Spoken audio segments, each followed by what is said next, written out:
بسم اللہ الرحمن الرحیم۔ السلام علیکم۔ ہر روز نئی ویڈیو کے لیے چینل کو سبسکرائب کر لیں اور ساتھ لگے ہوئے بیل آئیکن کو دبا کر آل کی آپشن کو سلیکٹ کریں تاکہ ہر نئی ویڈیو کی اپڈیٹ آپ کو ملتی رہے۔ ایک شخص اپنے غلام کے ساتھ بیت اللہ کی زیارت کو گیا۔ راستے میں کسی وجہ سے آقا نے اپنے غلام کو بے عزت کیا بلکہ اس کو سزا بھی دی۔ اس سزا سے غلام اپنے آقا کے مقابلے پر آ گیا۔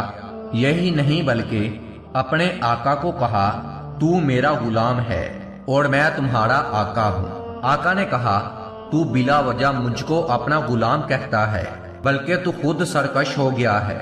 یہ دونوں لڑتے ہوئے کوفہ پہنچ گئے۔ تب اصل آقا نے کہا کہ خدا تیرا ستیہ ناش کرے، چل اب حضرت علی رضی اللہ تعالیٰ عنہ کی خدمت میں حاضر ہو کر فیصلہ کروا لے۔ چنانچہ یہ دونوں حضرت علی رضی اللہ تعالیٰ عنہ کی خدمت میں حاضر ہوئے اور اپنا سارا واقعہ دہرایا، اور دونوں اپنے اپنے بیان کے صحیح ہونے پر باضد رہے۔ حضرت علی رضی اللہ تعالیٰ عنہ نے تمام معاملہ سنا اور کہا کہ تم دونوں اپنے گھر کو لوٹ جاؤ، کل تم دونوں آ جانا، تمہارا فیصلہ ہو جائے گا۔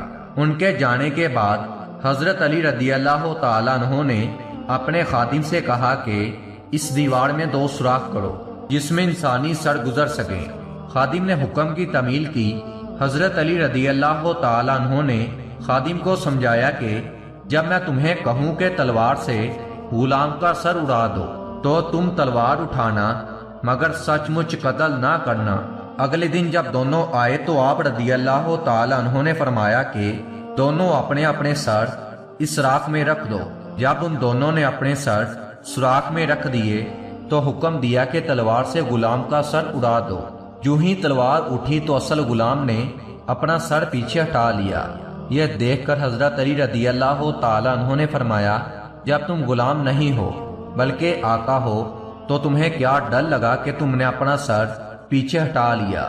اس کی وجہ یہ ہے کہ تم واقعی غلام ہو، اور دراصل آقا نے اپنا سر پیچھے نہ ہٹایا کیونکہ وہ جانتا تھا حضرت علی رضی اللہ تعالیٰ عنہ کی تلوار غلط نہیں اٹھ سکتی۔